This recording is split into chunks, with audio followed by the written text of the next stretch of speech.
justice. Et le Sénégal nous a souvent montré qu'ils ont de brillants magistrats, de brillants juristes. Une fois qu'on a dit ça, ben, ça aussi, Bachir, c'est la victoire en fait du mensonge. On nous a toujours expliqué que M. Senghor, M. Diouf, M. Abdoulaye Wade et M. Macky Sall avaient été des présidents démocratiquement élus. Ils avaient la meilleure gestion. Regardez le calme au Sénégal. Regardez le peuple sénégalais. C'est un peuple d'alternance. Il y a l'alternance. C'est la paix sociale. Ils ont la stabilité monétaire. Ils sont heureux. Ils n'ont jamais manifesté. C'est sérieux? C'est sérieux? Un pays où on vous parle de hausse de chômage endémique. Une pauvreté croissante. Je donne deux chiffres. Le Sénégal, c'est 16 millions d'habitants, en gros, 16 millions. Un quart de cette population, 4 millions, vivent dans la région de Dakar. Sur 0,3% du territoire sénégalais. Regardez le premier indicateur. Ça veut dire que véritablement le développement équilibré, urbain, interurbain des villes sénégalaises a été un échec. Dont les terroirs sont pauvres. L'espérance de trouver un travail, une alternative, un espoir de vie, c'est devenu dans la région de Dakar. Premier indicateur.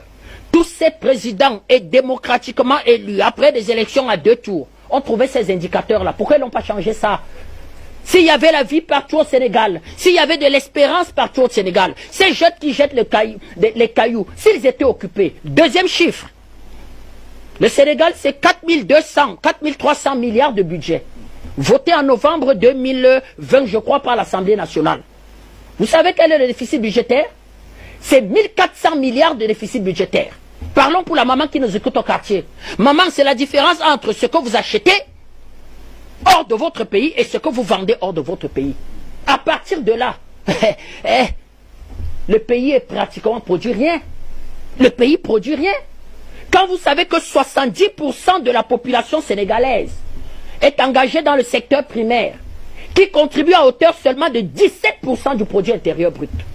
C'est-à-dire que vous avez une masse de Sénégalais qui ne produit pas suffisamment. Comment vous ne pouvez pas expliquer ce degré de pauvreté?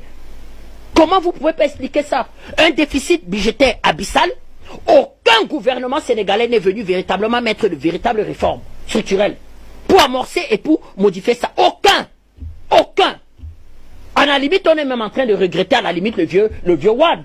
À la période de M. Wade, il avait au moins beaucoup de fierté. Parce que quand on viendra prononcer ce discours de chef-d'œuvre de racisme dans son pays, il dira c'est un discours prononcé par un ignorant, écrit par un ignorant, M. Guénaud. J'avais apprécié le président Wade. Mais lui, qui est un mathématicien de très très haut niveau, qui est un économiste de très très haut niveau, comment n'a-t-il pas pu dire aux Sénégalais qu'on ne peut pas bâtir d'économie dans un comptoir colonial? Qu'on ne peut pas bâtir une économie dans ce qu'on appelle ce chiffon de francs CFA, qu'on ne peut pas structurer notre économie, qu'on ne peut pas bref se développer, qu'il va falloir sortir de cette affaire, ne serait-ce que le dire aux Sénégalais, même si il fallait ajouter que moi, j'ai peur, je n'ai pas les moyens de le faire, mais je vous dis la vérité. Ils n'ont pas pu le dire. Monsieur Macky Sall est venu nous expliquer qu'il sait tout, il connaît tout. C'est un jeune président, il a de l'énergie. Regardez ses indicateurs. Et quand vous poussez plus loin, ce pays est déjà projeté, chiffre Fonds monétaire international, à 64% de taux d'endettement par rapport à son produit intérieur brut. Pays extrêmement endetté. Où est encore la marge de manœuvre pour aider cette population? C'est un pays imminemment endetté. Qu'est-ce qu'ils ont fait avec la dette? Voici les questions. Mes frères sénégalais vont essayer de répondre. Moi, je ne vis pas à Dakar.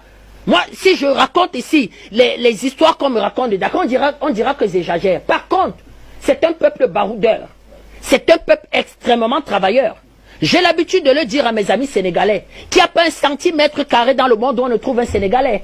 Je les ai rencontrés dans des endroits les plus insoupçonnés, même au Cameroun. Je dis que, qu'est-ce que tu fais là? Il dit, je travaille. Et ils sont adoptés, ils sont acceptés. Regardez à quoi est réduit un peuple. Donc c'est le rejet d'une société, c'est le rejet d'une façon de faire, c'est le rejet d'une politique, c'est le rejet tout simplement, comment je vais dire, que des hommes politiques qui ont été incapables. Alors, à ce niveau justement, quand vous le dites, vous avez cité un certain nombre de dirigeants qui ont précédé Macky Sall, y compris Macky Sall lui-même, et on voit Ousmane Sonko qui est anti-système. Est-ce que cela justifierait donc la position de ces partisans qui disent qu'on essaie juste de l'écarter? Mais qui étaient les parrains de ceux que j'ai cités? Mais c'est ceux véritablement qui tiennent les rois de l'économie sénégalaise. Vous savez que le Sénégal sera bientôt un grand producteur de pétrole et de gaz. Tout à fait. Ils ont commencé à exploiter le pétrole et le gaz. Où va l'argent du pétrole et du gaz? Où va l'argent du pétrole et du gaz? Au début de la pandémie, M. Macky Sall va crier « Oh, je vais lancer un plan de riposte de 1000 milliards ». Moi, je vais sursauter. Je veux me dire, ben, il va lancer un plan de riposte. C'est là où je vais commencer à m'intéresser aux indicateurs économiques du Sénégal. Je veux me rendre compte qu'il n'a pas de fonds de pension. Il n'a pas de réserve. Mais comment il va faire? Eh bien, il va lancer, aller souscrire un plan triennal auprès du Fonds monétaire international. Or, nous connaissons les conditionnalités du Fonds monétaire international. C'est installer les multinationales. C'est de dire de céder les actifs aux francs symboliques. On va le vivre au Cameroun. C'est-à-dire que quand vous êtes endetté, vous avez un pareil déficit budgétaire, à la limite même. J'ai envie de me dire que si on ne va pas voir la France demain demander à l'UMOA de dévaluer, parce que c'était les raisons de la dévaluation en 94 ici. On nous expliquait que les déficits budgétaires sont abyssales, on nous expliquait qu'il n'y a pas de taux de croissance et que l'endettement est énorme. Eh bien, il faut dévaluer. On en est dans une situation extrêmement terrible. Or, le Sénégal, c'est un pays leader de l'UMOA. Oui. Il n'a qu'un aîné qui est la Côte d'Ivoire. Les indicateurs sont pareils, sinon pire pour la Côte d'Ivoire, en termes de taux d'endettement même et de pauvreté dans les terroirs. On se pose la question à quoi servit M. Macky Sall? La corruption est endémique, à n'en plus finir. Pourtant, il y a quand même un certain nombre d'atouts. Il y a une population relativement dynamique. Extrêmement dynamique. Il bénéficie encore du soutien de ce qu'on peut appeler les instances étant le Fonds monétaire et la Banque mondiale. Mais il n'a pas pu mettre cette jeunesse en mouvement et mettre tout simplement cette jeunesse au travail en faisant un effort de rompre avec le pacte colonial. Comment vous pouvez envisager des perspectives heureuses pour votre pays et vous vous habillez du pacte colonial? C'est-à-dire, à la limite même, il part s'agenouiller devant M. Macron. C'est lui qui va porter un gouvernement sénégalais pour dire qu'ils vont faire ce qu'on va appeler les conseils de ministres conjoints. C'était sérieux? Prendre tout le gouvernement sénégalais, le peuple sénégalais, aller faire allégeance et le donner gratuitement à M. Macron, au prétexte qu'il a vu la France faire un gouvernement conjoint avec Mme Merkel. Mais c'est Mme Merkel qui tient la politique monétaire de l'Union européenne.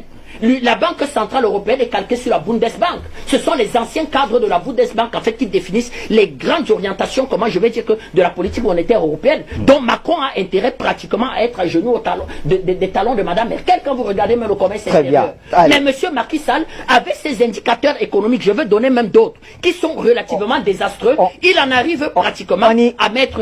On y reviendra avec Rantatinda. Une véritable catastrophe, ce monsieur. Et vraiment, nous sommes du côté du peuple sénégalais qui ne mérite pas ses dirigeants. Merci. C'est un grand peuple qui est Merci Bertrand Tatinda. Alors